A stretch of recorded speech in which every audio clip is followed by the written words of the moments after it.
Okay guys, may sitwasyon tayo, no? Tapos na namin mag-lunch. Park kami dito sa gas station. Ayaw umanda ng Ford Explorer. Okay, so kanina nag-flicker pa, tapos sabi pindutin power, step on the brake. Yan. Wala, ayaw na. Parang nagtatry siya mag-start. Nagtatry siya, tapos yun nga, yung battery na symbol. Okay, ito dito sa screen kanina, turning off power to save energy, parang gano'n, save battery, save battery. Ayan, oh. Please turn ignition or turn it. Ayaw nga mag-on eh. Okay, so I think patay na yung battery. Yun ang no, sa mga sasakyan ngayon, hindi mo mararamdaman na may problema na yung battery. Okay, so history nung brand new to binili namin 2018, bago siya mag 3 years, nagkaroon kami ng similar problem, no, yung battery patay. So nireklamo ko, bumalik ako sa Ford, pinalitan nila kasi 3 years daw warranty ng battery nila. Okay, eh ngayon ika 6 year na, talagang gano'n, consistent, no, bago mag 3 years pala talaga, battery palit agad. Okay, kasi magsi 6 years to sa ano eh, sa July. So malamang battery to. Okay, let's try to jump this car. Good thing I still don't know if this is gonna work, but I think it's a must nowadays that you have a power bank. Sasakyan ko dito yun. Yeah, same. Yeah. Ayan na. It's running. It's running. Yung wala ka, di ba? Tinuruan mo ako mag-jump. Paano? It's running. Todos. Matagal na to. I don't know. Sana may charge pa. It's been a while since last I charged this. Pero may outlet naman dyan sa ano, sa gas station. Where is it? Hindi, nandito tayo sa gas station. Yeah, I know. We're here in Shell. Swerte. Meron outlet dyan. Pwedeng charge.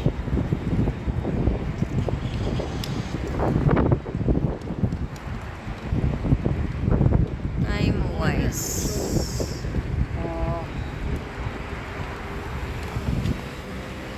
Okay. Let's do, I think, black first. Black to black, red to red. Black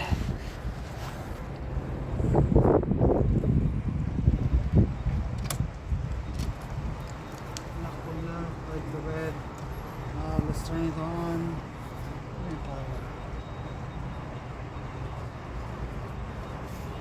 Yun lang.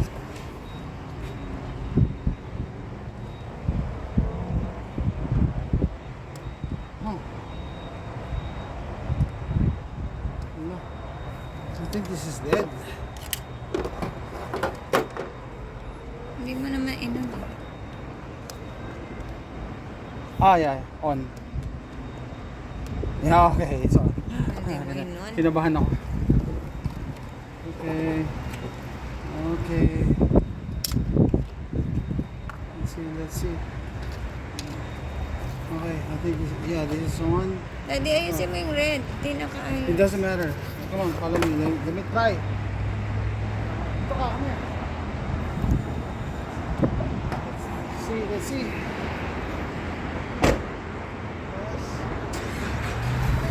Ayun! AJ, stop! My son is happy. AJ! Grabe! Yeah. Dead battery. Lesson learned. Buti na lang meron tayo nito. Yeah, lesson learned. It's a must nowadays with modern cars. Yeah, dapat meron na kayong mga ganito para hindi kayo may strand, so that you're gonna get stranded. Paano mo yan? Pwede mo tanggalin lang? Yeah, tanggalin mo lang yan. Make sure you turn it off. Nabahan ako kanina. Saan pala sinacharge mo? Savior. Now, we need to buy a new battery. We need to go to Walmart. Because otherwise, you're gonna get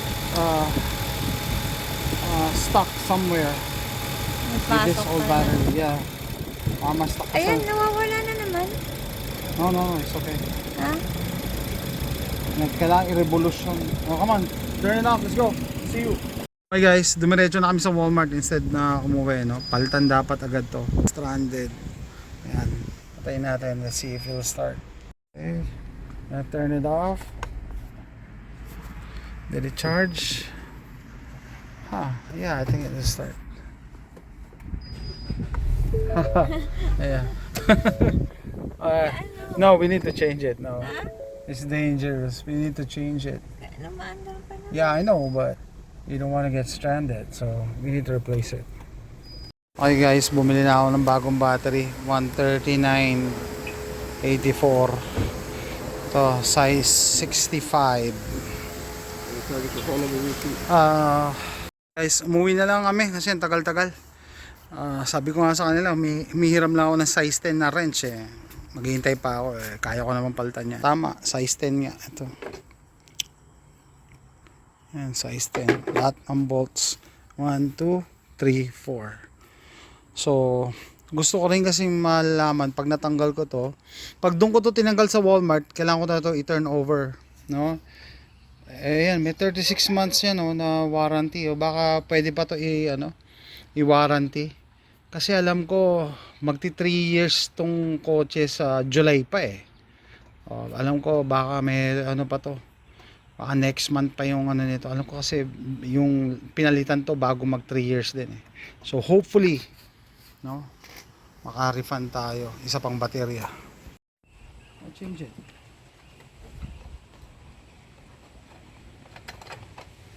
Size 10.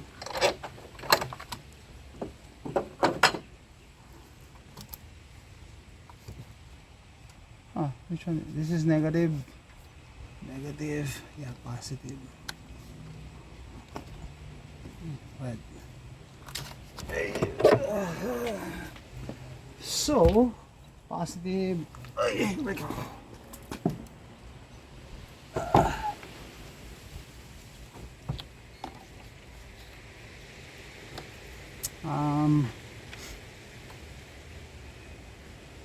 Yeah, positive first. And then negative. There's a date, February. Ayun February.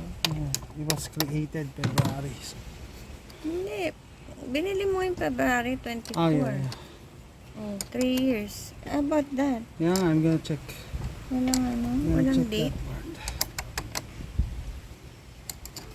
Nakatago kasi sa site.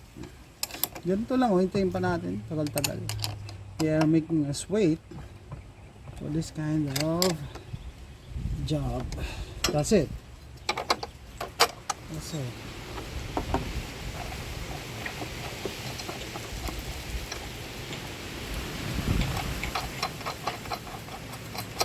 Yan ba? Ang bilis na.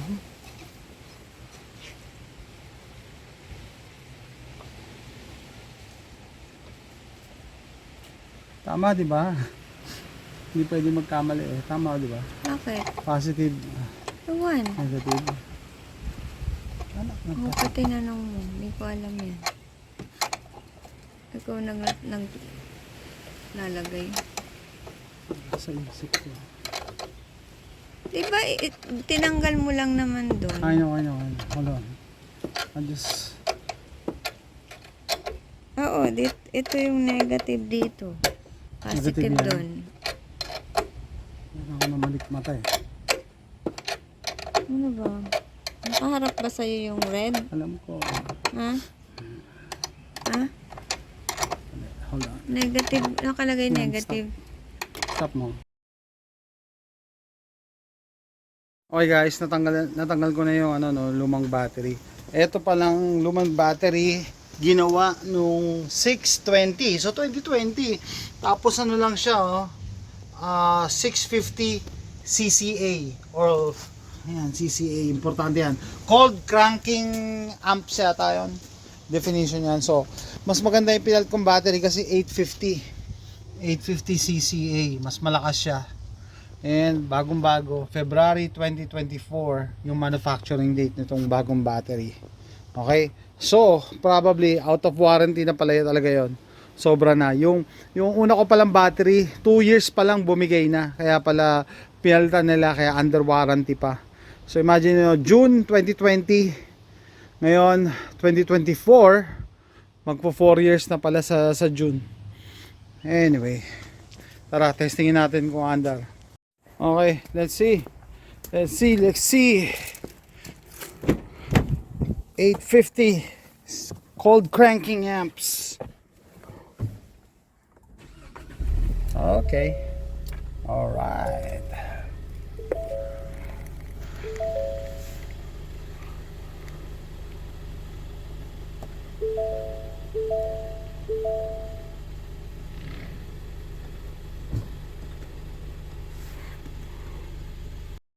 Okay guys, dito kami sa bahay, sa loob na, no? So, ang unang senyales niya, ayaw gumana ng power lift gate sa likod, yung lift gate sa likod. Tapos yun lang, ayaw na umandar. So, hindi katulad yung mga dati, mga sinaunang batteries and mga sinaunang sasakyan, mararamdaman mo pag namamatay na yung battery kasi nag-hard start ka. Eto, bigla na lang namamatay. Bigla na lang ayaw mamatay. Tapos sabi ng miss ko, oy, kaya pa pala yan eh. Hindi, wag yung titipirin yung battery kasi ayaw nyo maka-experience na ma-stranded kayo in the middle of nowhere and mas malaking gastos, no? Kung magpapatow ka or may pupunta sa'yo, mas malaking gastos and mas malaking abala. So, the moment na mag-act up yung battery nyo or sa tingin nyo is nag 3 years na, palitan nyo na because they are not designed na tumagal. No, ang tawag nga dyan is planned obsolescence. Talaga naka-design yan na papalitan nyo para kumita sila. Hindi sila nagde-design ng sobrang tagal na battery. Sinuwerte lang kami doon sa Nissan Rogue namin, 2009 Nissan Rogue. 5 years bago namin pinalitan yung battery. Tapos wala pang mga senyalis yun. Nung pinatune up lang namin sa casa, tinanong kami kung kailangan na daw namin palitan, kung gusto namin doon na. Talaga? Okay, sabihin pala 5 years na pala. Anyway, so yan moral lesson. Once na mag-act up ang battery nyo, palitan nyo agad yan. Hindi bumabalik yung sigla niyan, yung pagkaayos niyan, hindi bumabalik. Lalo lang lumalala. So iwasan yung tumirik kayo. So another lesson is dapat lahat ng may sasakyan, meron na kayong jump starter pack. Huwag kayong umasa na i-jump start kayo ng ibang tao kasi hindi nyo alam kung saan kayo aabutan. And yung battery pack nga namin na nandiyan lahat ng sasakyan namin meron battery pack eh. Yung sa Ford Explorer, hindi ko alam kung ilang taon na yan nasa trunk. Buti wala siyang parasitic drain. Ibig sabihin kahit hindi mo pina-plug, hindi na uubos yung charge. So, ngayon, naalala ko, kaya i-plug ko siya. Anyway, so yan po. Crisis averted. No harm, no foul. Nakauwi kami ng maayos. Napalitan namin ng baterya maayos. Okay? So, that's it guys. Hopefully nag-enjoy kayo sa video to and see you next time. Bye!